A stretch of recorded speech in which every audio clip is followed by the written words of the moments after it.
Hi అండి. మన అమ్మలు అమ్మమ్మలు కట్టెల పొయ్యి మీద వంట చేసినప్పుడు ఆరోగ్యంగాను హెల్దీగాను ఏ టెన్షన్ లేకుండా వంట చేసుకొని తిని తృప్తి చెందేవాళ్ళము.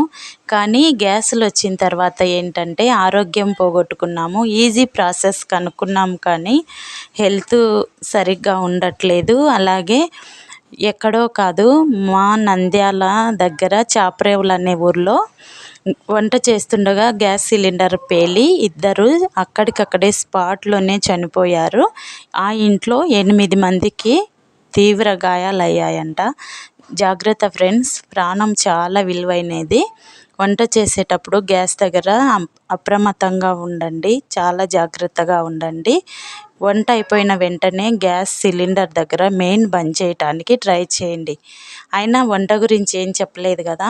అవునండి, అనుకోకుండా కర్రీ అయిపోయినప్పుడు ఎవరైనా వచ్చినప్పుడు తొందరగా 5 మినిట్స్లో ప్రిపేర్ అయిపోయే ఈ టమోటా కర్రీని అయితే నేను ఎక్కువగా చేస్తాను. మీరు అర్జెంటుగా కావాలన్నప్పుడు మీరు ఏ కర్రీ చేస్తారో కామెంట్ సెక్షన్లో